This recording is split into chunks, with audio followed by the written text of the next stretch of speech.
બંગાળની ખાડીમાં ચક્રવાત મિચોંગની અસરને કારણે સતત 3 દિવસથી વરસાદ બાદ હવે રાહતના સમાચાર સામે આવ્યા છે। હવામાન વિભાગે કહ્યું છે કે ચક્રવાત નબળું પડ્યું છે અને તેની અસરને કારણે કોઈને જાનમાલનું નુકસાન થશે નહીં। જો કે તેની અસરને કારણે ભારતના દક્ષિણ તટીય રાજ્યોમાં ગુરુવાર સુધી વરસાદ ચાલુ રહી શકે છે। જોઈએ સમગ્ર વિગત આ ખાસ અહેવાલમાં। બંગાળની ખાડીમાં ચક્રવાત મિચોંગની અસરને કારણે કહેર સતત 3 દિવસના વરસાદ બાદ હવે રાહતના સમાચાર। તબાહી મચાવ્યા બાદ નબળું પડ્યું મિચોંગ વાવાઝોડું। ચક્રવાતી તોફાનની અસરથી 40 લાખ લોકો પ્રભાવિત। ચેન્નઈમાં 17 લોકો સહિત એક બાળકનું મોત।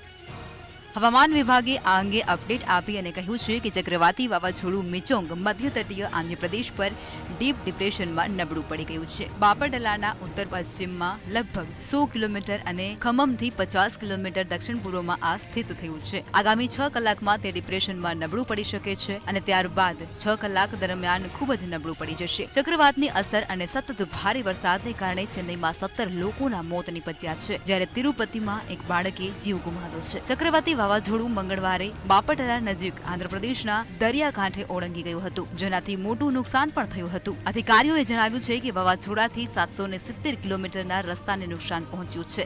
ચક્રવાતી તોફાનની અસરથી 194 ગામડાઓ અને 2 નગરોમાં લગભગ 40 લાખ લોકો પ્રભાવિત થયા છે, જેમાં 25 ગામો પૂરની ઝપેટમાં આવ્યા છે। તિરુપતિ જિલ્લામાં એક ઝૂંપડીની દિવાલ ધરાશાયી થતા 4 વર્ષના બાળકનું મોત નીપજ્યું હતું। ચક્રવાતી વાવાઝોડું મિચોંગ આંધ્રપ્રદેશમાં લેન્ડફોલ કર્યું હતું। ભારે વરસાદને કારણે અનેક જગ્યાએ પૂર જેવી પરિસ્થિતિ સર્જાઈ હતી। આ વાવાઝોડાએ આંધ્રપ્રદેશ અને તમિલનાડુમાં ભારે તબાહી મચાવી છે। લોકોને તેમના ઘરોમાં કેદ રહેવાની ફરજ પડી હતી। વાવાઝોડાએ નેલ્લોર મછલીપટ્ટનમ વચ્ચે આંધ્રપ્રદેશના બાપતલ્લામાં લેન્ડફોલ કર્યું હતું। તે જ સમયે નેલ્લોરમાં સૌથી વધુ તબાહી જોવા મળી છે। આ જિલ્લાના નીચાણવાળા વિસ્તારોમાં અનેક વાહનો પાણીમાં ગરકાવ થયા છે। ભારે પવનને કારણે અનેક વિસ્તારોમાં મોટા વૃક્ષો ધરાશાય થયા છે। આંધ્રપ્રદેશમાં લગભગ 3 કલાક સુધી તોફાનની અસર જોવા મળી હતી।